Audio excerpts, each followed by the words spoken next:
Brahmin's Cafe, Brahmin's Cafe.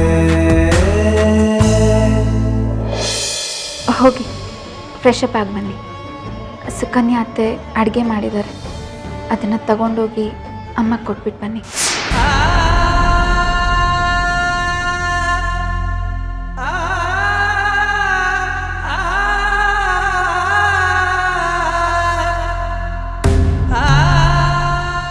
Time 8:15 ಆಯಿತು. ನೀವು ಹೋಗಿ ಕೊಡೋಷ್ಟರಲ್ಲಿ 9 ಆಗತ್ತೆ. ಬೆಳಗ್ಗಿಂದ ಅಮ್ಮ ಏನೂ ತಂದಿರಲ್ಲ. ಸ್ಟೇಷನಲ್ಲಿ ಕುಡಿಯೋಕ್ಕೆ ನೀರು ಸಹ ಕೊಡಲ್ಲ ವೈಭವ್. ಒಂದು ದಿವಸದ ಮಟ್ಟಿಗೆ ನಾನು ಲಾಕಪ್ನಲ್ಲಿದ್ನಲ್ವಾ, ಅಲ್ಲಿನ ರೀತಿ ನೀತಿ ರಿವಾಜು ಎಲ್ಲ ನನಗೆ ಗೊತ್ತು. ಆ ಸಮಯದಲ್ಲಿ ಅಮ್ಮ ನಿನಗೆ ಊಟ ಕೊಟ್ಟು ಕಳಿಸಿದ್ರು, ನೆನಪಿದ್ಯಾ? ಹೇಗೆ ಮರೀಲಿ ವೈಭವ್? ಅವತ್ತು ಅಮ್ಮ ಪ್ರೀತಿಯಿಂದ ಕಳಿಸಿದ ಊಟದಿಂದಲೇ ಆ ದಿನದ ನೆನಪು ಸಿಹಿಯಾಗಿ ಉಳಿದಿರೋದು.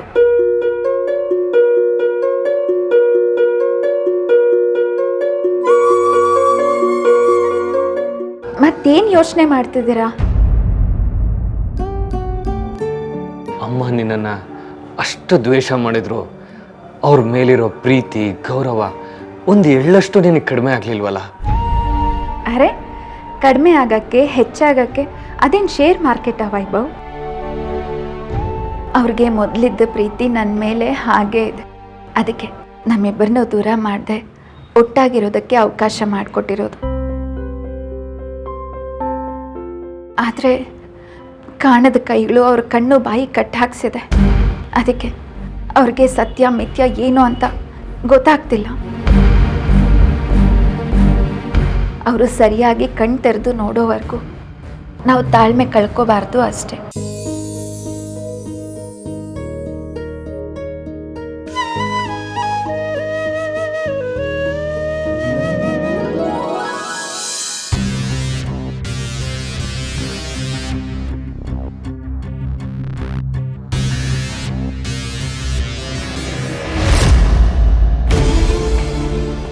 ಹಲೋ, ನಮಸ್ಕಾರ. ಪಾರ್ವತಮ್ಮನವರ ಅಧ್ಯಕ್ಷರಿದ್ದಾರಮ್ಮ ಮನೆಯಲ್ಲಿ? ಸ್ವಲ್ಪ ಫೋನ್ ಕೊಡಿ. ನಮಸ್ಕಾರ ಅಧ್ಯಕ್ಷರಿಗೆ, ನಾನು ವಿನಾಯಕ್ ಪಂಡಿತ್ ಮಾತಾಡ್ತಾ ಇರೋದು. ಅಧ್ಯಕ್ಷರೇ, ನಾಳೆ ಒಂದಷ್ಟು ಜನ ಸಂಘದ ಮುಖ್ಯಸ್ಥರನ್ನ ಕರ್ಕೊಂಡು ನಮ್ಮ ಮನೆಗೆ ಬರೋಕ್ಕಾಗತ್ತಾ? ನಾನು ಬಹಳ ದೊಡ್ಡದೊಂದು ಸಮಸ್ಯೆಯಲ್ಲಿ ಸಿಕ್ಕಾಕೊಂಡ್ಬಿಟ್ಟಿದ್ದೀನಿ. ಒಂಥರ ಬಿಸಿ ತುಪ್ಪ ಥರ ಆಗ್ಬಿಟ್ಟಿದೆ. ನುಂಗಕ್ಕೂ ಆಗ್ತಿಲ್ಲ, ಉಗಿಯಕ್ಕೂ ಆಗ್ತಿಲ್ಲ. ನಮ್ಮ ಮನೆಯಲ್ಲಿ ಅಪಚಾರಗಳ ಮೇಲೆ ಅಪಚಾರ ನಡೀತಾ ಇದೆ. ಅನ್ಯ ಜಾತಿಯವರು ನಮ್ಮನ್ನ ತುಳಿಯೋದಕ್ಕೆ ಪ್ರಯತ್ನ ಪಡ್ತಾ ಇದ್ದಾರೆ. ಕಾನೂನಿನ ರಕ್ಷಣೆನೂ ಇಲ್ದ ಹಾಗಾಗಿದೆ ಅಧ್ಯಕ್ಷರೇ. ಅಕ್ಕಪಕ್ಕದಲ್ಲಿ ಯಾರಿಗಾದ್ರೂ ಹೇಳ್ಕೊಳ್ಳೋಣ ಅಂದ್ರೆ ಕೇಳೋದಕ್ಕೆ ಯಾರೂ ಇಲ್ಲ. ಹಾಗಾಗಿ ಧರ್ಮದ ರಕ್ಷಣೆ ಸಿಗಬಹುದು ಅಂತ ನಾನು ನಿಮಗೆ ಫೋನ್ ಮಾಡ್ತಾ ಇದ್ದೀನಿ. ಅಧ್ಯಕ್ಷರೇ, ಎಲ್ಲ ವಿಚಾರಗಳನ್ನ ನಾನು ಫೋನಲ್ಲಿ ಹೇಳಕ್ ಆಗೋದಿಲ್ಲ. ಆಯ್ತು, ನಾಳೆ ಬೆಳಿಗ್ಗೆ 10 ಗಂಟೆಗೆ ನಾನು ನಿಮ್ಗೋಸ್ಕರ ಕಾಯ್ತಾ ಇರ್ತೀನಿ. ಮುಖ್ಯಸ್ಥರನ್ನ ಕರ್ಕೊಂಡ್ ಬಂದ್ಬಿಡಿ. ಧನ್ಯವಾದಗಳು, ನಮಸ್ಕಾರ, ಥ್ಯಾಂಕ್ ಯು.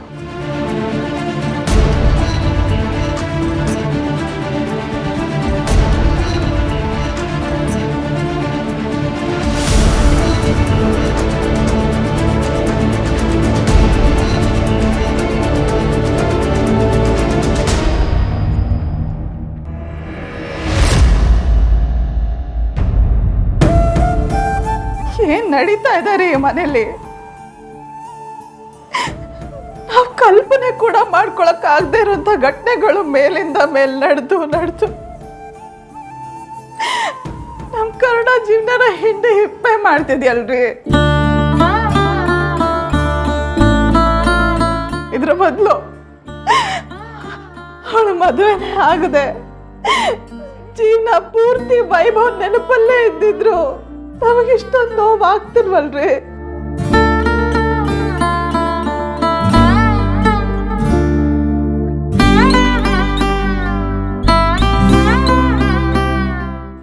ಜನ್ಮದ ಪಾಪನೋ ಯಾರು ಕೊಟ್ಟ ಶಾಪನೋ ನನ್ನ ಮಗಳಿಗೆ ಒಂದು ಕ್ಷಣ ಕೂಡ ಬದುಕಕ್ ಬಿಡ್ದಾಗ ಓಡಾಡಿಸ್ತಾ ಇದೆಯಲ್ರಿ. ಅವಳಿಗೆ ನಮ್ಗಿಂತ ಜಾಸ್ತಿ ಆ ಶಾಂತಮ್ಮನ ಮೇಲೆ ಪ್ರೀತಿ ಗೌರವ ಇರೋದು. ಅಂತವಳು ಅವ್ರ ಮನೆಯಲ್ಲೇ ಎತ್ಕೊಂಡು ಅವ್ರನ್ನ ಅರೆಸ್ಟ್ ಮಾಡಿಸ್ತಾಳ. ಇದನ್ನ ನೀವು ನಂಬ್ತೀರೇನ್ರಿ? ಯಶೋಧ ಏನ್ ಪ್ರಶ್ನೆ ಅಂತ ಕೇಳ್ತಿದೀಯ ನೋಡೆ. ನಮ್ಮ ಮಗಳ ಕರ್ಣ ಮೇಲೆ ನಾವೇ ನಂಬಿಕೆ ಕಳ್ಕೊಳ್ಳೋಂಥ ಪ್ರಶ್ನೆನ ನಮಗೆ ನಾವೇ ಹಾಕೋಬಾರ್ದು. ಅನುಮಾನವೇ ಇಲ್ಲ ಕಣೆ, ನನ್ನ ಹೆಸರಲ್ಲಿ ನಾನ್ ವೆಜ್ ಕಳಿಸ್ದ ಹಾಗೆ ಯಾರೋ ಕರುಣಾ ಫೋನಿಂದ ಫೋನ್ ಮಾಡಿ ಪೊಲೀಸರಿಗೆ ಅವಳನ್ನು ಸಿಕ್ಕಾಕ್ಸಿದ್ದಾರೆ. ಇನ್ಯಾರು ಮಾಡಿರೋದಕ್ಕೆ ಸಾಧ್ಯ? ಇದು ಖಂಡಿತ ಸೌಂದರ್ಯನ ಕೆಲಸನೇ. ಮಳ್ಳಿ ಹಾಗೆ ಬಂದು ನಮ್ಮ ಮಗಳ ಜೀವನದಲ್ಲಿ ಬಿರುಗಾಳಿ ಎಬ್ಬಿಸ್ತಾ ಇದ್ದಾಳೆ. ಯಾಕಮ್ಮ ಅಕ್ಕಂಗೆ ಯಾಕಮ್ಮ ಯಾವಾಗ್ಲೂ ಹೀಗಾಗುತ್ತೆ? ಯಾರೋ ಮಾಡಿದ ತಪ್ಪಿಗೆ ಅಕ್ಕಂಗೆ ಯಾಕಪ್ಪ ಶಿಕ್ಷೆ? ಇದನ್ನೆಲ್ಲ ನೋಡ್ಕೊಂಡು ಬಾವ ಯಾಕಮ್ಮ ಸುಮ್ಮನಿದ್ದಾರೆ? ಕಾಲ್ ಮಾಡಿದ್ಯಾರು, ಅವ್ರ ವಾಯ್ಸ್ ಯಾರ್ದು ಅಂತ ಈಸಿಯಾಗಿ ಡಿಟೆಕ್ಟ್ ಮಾಡ್ಬೋದು. ಇದೆಲ್ಲ ಬಾವಂಗೂ ಗೊತ್ತು. ಆದ್ರೂ ಅವ್ರು ಸುಮ್ಮನಿದ್ದಾರೆ ಅಂದ್ರೆ ಅವ್ರಿಗೆ ಸತ್ಯ ಬೇಕಾಗಿಲ್ಲ ಅಂತ ಅರ್ಥ. ಕಾರ್ತಿಕ್, ನೀನಿನ್ನೂ ಚಿಕ್ಕ ಹುಡುಗ ಕಂದ, ಈಗ ತಾನೇ ಬರ್ತಿದ್ಯಾ? ಹೋಗು, ಕೈಕಾಲು ಮುಖ ತೊಳ್ಕೊಂಡು ಓದ್ಕೊ ಹೋಗು. ಎಕ್ಸಾಮ್ಸ್ ಹತ್ರ ಬರ್ತಾ ಇದೆ, ಹೋಗು. ಓದ್ತಾನೆ ಇದೀನಪ್ಪ. ನಿಮ್ಮಿಬ್ರು ಮಾತು ಕೇಳಿ ತಲೆ ಕೆಟ್ಟೋಯ್ತು. ನನ್ನ ಓದಕ್ಕೆ ಸಹಾಯ ಆಗಲಿ ಅಂತ ಅಕ್ಕ ಬಂದು ದುಡ್ಡು ಕೊಟ್ಟೋದ್ಲು. ಆದ್ರೆ ಇವತ್ತು ಅವಳು ತೊಂದ್ರೆಲಿ ಇರ್ಬೇಕಾದ್ರೆ ಓದ್ ತಲೆಗತ್ತುತ್ತೇನಪ್ಪ? ಓದ್ ತಲೆಗತ್ತುತ್ತಾ? ಕಾರ್ತಿ ಅಳ್ಬೇಡ ಕಣೋ, ಅಳ್ಬೇಡ ಪುಟ್ಟ. ಅಕ್ಕನಿಗೇನು ಆಗಲ್ಲ ಕಣೋ. ನೀವೆಷ್ಟೇ ಏನು ಹೇಳಿದ್ರು ನಂಗೆ ಸಮಾಧಾನ ಆಗಲ್ಲ. ನಾವು ಕೆಳ ಜಾತಿ ಅಂತ ತಾನೆ ಅವರೆಲ್ಲ ಸೇರಿ ಅಕ್ಕನ ದೂರ ಇಟ್ಟಿರೋದು. ಯಾಕಪ್ಪ ಈಗ ಜಾತಿ ಜಾತಿ ಅಂತ ಹೊಡೆದಾಡ್ಕೊಂಡು ಸಾಯ್ತಾರೆ? ನಮ್ಮ ಸ್ಕೂಲಲ್ಲಿ ಕಾಲೇಜಲ್ಲಿ ಎಲ್ಲ ಜಾತಿಯವರು ಒಟ್ಟಿಗೆ ಕೂತ್ಕೊಂಡು ಓದ್ತೀವಿ, ಜೊತೆಲೆ ಊಟ ಮಾಡ್ತೀವಿ, ಎಲ್ಲ ಕಡೆ ಓಡಾಡ್ತೀವಿ. ಯಾವತ್ತು ಯಾರು ಯಾರ ಜಾತಿ ಬಗ್ಗೆನೂ ಮಾತಾಡ್ದೋರಲ್ಲ, ಆಮೇಲೆ ತಿಳ್ಕೊಳಕ್ಕೂ ಹೋದವರಲ್ಲ.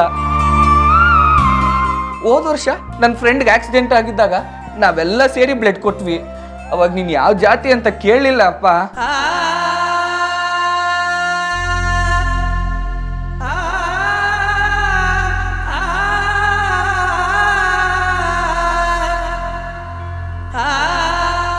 ಇಲ್ಲ, ನಾನು ಇದನ್ನು ಸುಮ್ಮನೆ ಬಿಡೋದಿಲ್ಲ.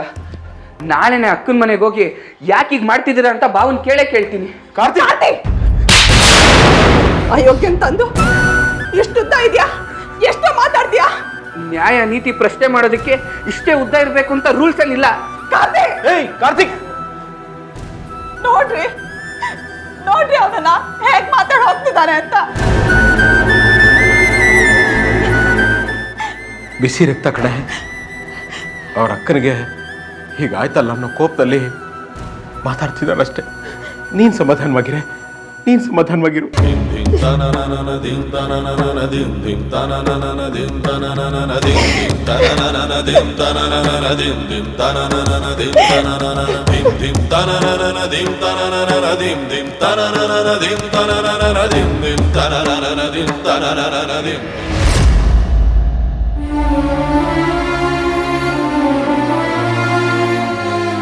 ಮೇಡಮ್ ನಮಸ್ತೆ. ಏನು? ಅದು ನಮ್ಮ ತಾಯಿಗೆ ಊಟ ಕೊಡಬೇಕಿತ್ತು, ಸ್ವಲ್ಪ ಅವಕಾಶ ಮಾಡಿಕೊಡಿ. ಸರಿ, ಬೇಗ ಊಟ ಕೊಟ್ಬಿಟ್ಟು ಹೊರಡಬೇಕು. ಆಯಿತು.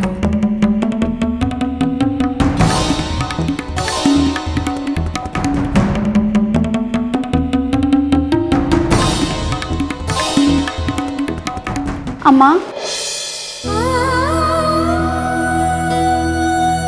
ವೈಶು, ಅಮ್ಮ ಅಮ್ಮ ಹೇಗಿದೆಯಮ್ಮ? ಇಲ್ಲಿ ನಿನಗೆ ತುಂಬ ಟಾರ್ಚರ್ ಕೊಡ್ತಿದ್ದಾರಲ್ಲಮ್ಮ. ಇಲ್ಲ ಮಗಳೇ, ಅಂಥದ್ದೇನೂ ಇಲ್ಲ. ಸುಳ್ಳು ಹೇಳ್ಬೇಡಮ್ಮ. ನಾನು ಯಾಕಮ್ಮ ಸುಳ್ಳು ಹೇಳಿ? ಟಾರ್ಚರ್ ಕೊಟ್ಟಿದ್ರೆ ಕೊಟ್ಟರು ಅಂತಾನೆ ಹೇಳ್ತಾ ಇದ್ದೆ. ಆ ಥರ ಎಲ್ಲ ಏನೂ ಇಲ್ಲ. ಹಾಗೆಲ್ಲ ನೀನು ಏನೇನೋ ಕಲ್ಪನೆ ಮಾಡ್ಕೊಳಕ್ಕೆ ಹೋಗ್ಬೇಡ. ನಾನು ಈ ಜೈಲಲ್ಲಿ ಆರಾಮಾಗಿದ್ದೀನಿ. ಅಮ್ಮ ಊಟ ತಂದಿದ್ದೀನಿ ಮಾಡಮ್ಮ. ಬೇಡಪ್ಪ. ಹೆದರ್ಕೋಬೇಡಮ್ಮ, ಕರುಣ ಇದನ್ನು ಮುಟ್ಟಿಲ್ಲ, ದೇವರಾಣೆಗೋ.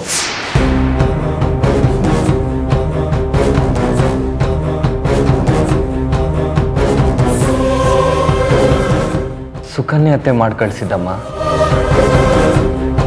ಹೌದಮ್ಮ, ಇದನ್ನ ಕರುಣ ಮುಟ್ಟಿಲ್ಲ, ಊಟ ಮಾಡಮ್ಮ.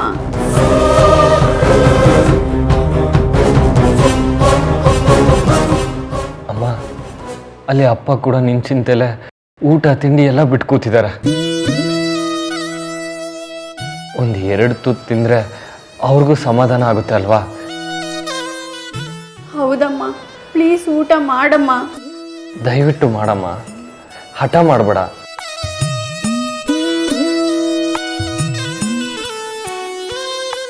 ಆಯ್ತಪ್ಪ, ಕೊಡು.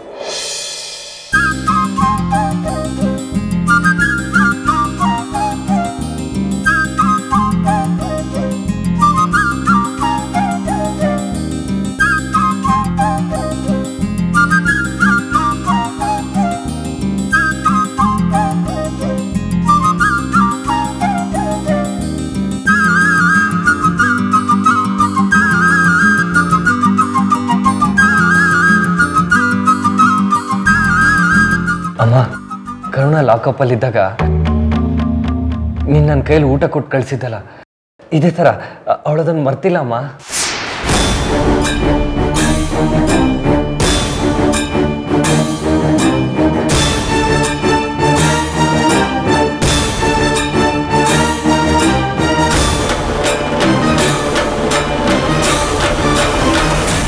ಅದು ಅವಳ ಪಾಲಿಗೆ ಸಿಹಿ ನೆನಪಾಗಿ ಉಳಿದಿದೆಯಂತೆ.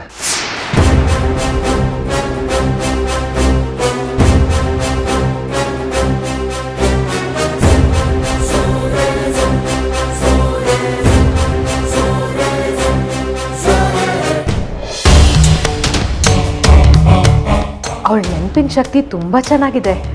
ಇನ್ನೇನು ಹೇಳಿದ್ಲಪ್ಪ ಅವಳು? ಅದೇ ಸ್ಟೇಷನ್ನಲ್ಲಿ ಅವಳೊಂದು ದಿವಸ ಇದ್ಲಲ್ಲ, ಅದರ ಅನುಭವ ಹೇಳ್ತಾ ಇದ್ಲು. ಇಲ್ಲಿ ಕುಡಿಯೋಕ್ಕೆ ತಿನ್ನೋದಕ್ಕೆ ಏನೂ ಸಿಗೋದಿಲ್ಲ, ಏನೇ ಬೇಕು ಅಂದರೂ ನಾವೇ ತಗೊಂಡೋಗ್ಬೇಕು ಅಂತ. ಅಮ್ಮ ಬೆಳಗ್ಗೆಯಿಂದ ಏನೂ ತಿಂದಿರೋಲ್ಲ, ಅವ್ರಿಗೆ ಊಟ ತಗೊಂಡೋಗಿ ಕೊಡಿ ಅಂತ ಹೇಳಿದ್ಲು. ಆಮೇಲೆ ನೀನು ಇದನ್ನು ನನಗೋಸ್ಕರ ತಗೊಂಡು ಬಂದೆ ಅಲ್ಲ? ಹೌದಮ್ಮ.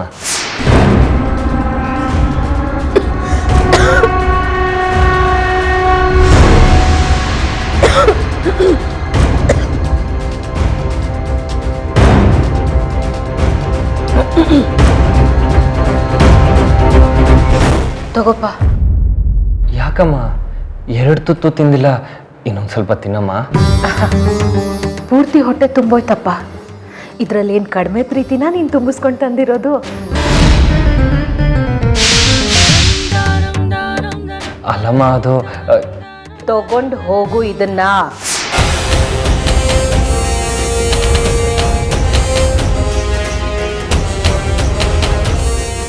ಅಮ್ಮ ಇನ್ನೊಂದು ಸ್ವಲ್ಪ ತಿನ್ನಮ್ಮ. ಭಿಕ್ಷೆನ ಇವನ್ ದೊಡ್ಡದಾಗಿ ತಗೊಂಡ್ ಬಂದ್ಬಿಟ್ಟ. ಏನ್ರಿ ಇದು? ಯಮನ್ ತುಂಬಾ ಅತಿ ಆಯ್ತು. ಎದ್ದಾಗ್ರಿ, ಹೋಗ್ರಿ, ಎದ್ದು ಹೋಗ್ರಿ, ಎದ್ದು ಎದ್ದು.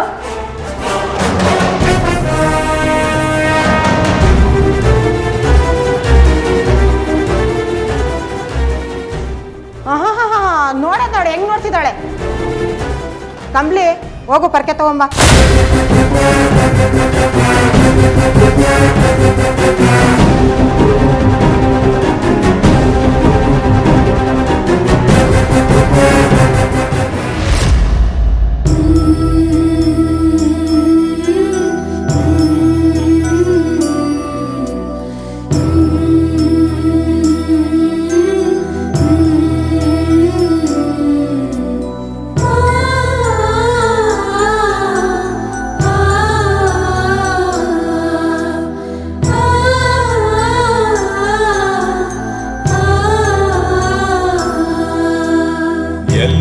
ಹೋದವೋ ಕಣ್ಣಿಗೆ ಕಾಣದಾದವೋ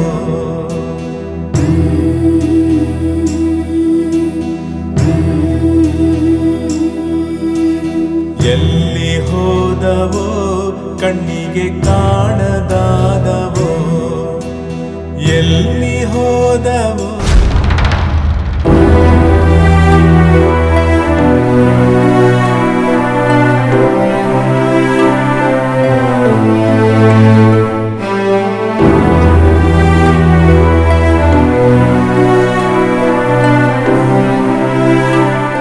ಅಣ್ಣ,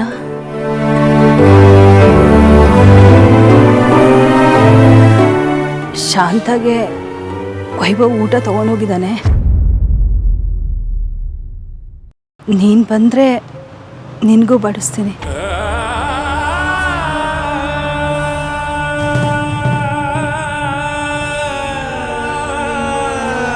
ಅಡಿಗೆ ಆಗಿದ್ಯಾ ಸುಕನ್ಯಾ? ಹಾಂ, ಮಧ್ಯಾಹ್ನನೇ ಆಗಿದೆ. ಆದರೆ ಯಾರೂ ಏನು ತಿನ್ನಲಿಲ್ಲ. ಆಯ್ತು, ಬರ್ತೀನಿ. ನೆಂಚ್ಕೊಳಕ್ಕೆ ಒಂಚೂರು ವಿಷ ಬರೆಸ್ಬಿಡು.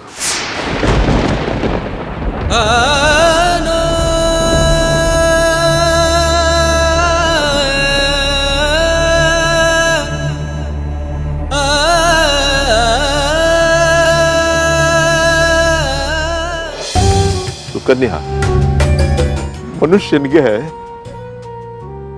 ಊಟದ ಚಿಂತೆ ಬಿಟ್ರೆ ಬೇರೆ ಯಾವ ಚಿಂತೆನೂ ಇರೋದೇ ಇಲ್ವಾ ಜೀವನದಲ್ಲಿ? ಅದು ಒಂದು ಹಾಕ್ಬಿಟ್ರೆ ಜೀವನ ಮುಗ್ದು ಹೋಗುತ್ತಾ? ಇಷ್ಟು ವರ್ಷ ನನ್ನ ಕಷ್ಟ ಸುಖಗಳನ್ನ ಹಂಚ್ಕೊಂಡ ಜೀವ ಅದು. ಅವಳಲ್ಲಿ ನಾಕಪ್ಪಲ್ಲಿ ಕೊಳಿತಾ ಇದ್ರೆ ಇಲ್ಲಿ ನನ್ನ ಗಂಟ್ಲಲ್ಲಿ ಅನ್ನ ಇಳಿಯತ್ತ ಸುಕನ್ಯಾ?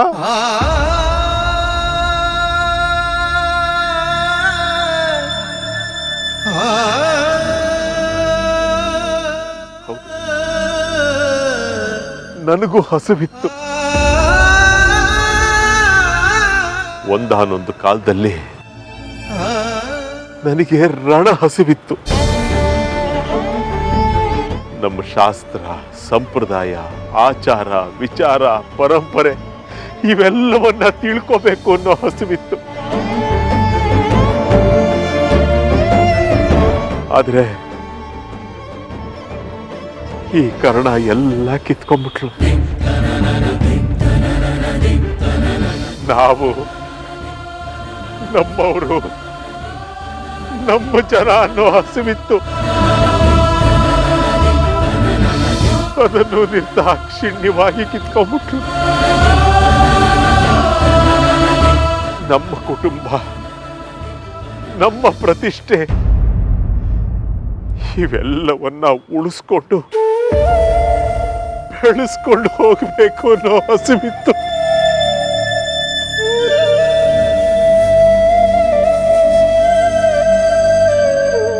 ಅದನ್ನು ಆ ಕರ್ಣ ಕಿತ್ಕೊಂಡ್ಬಿಟ್ಲಲ್ಲ ಸುಕನ್ಯಾ.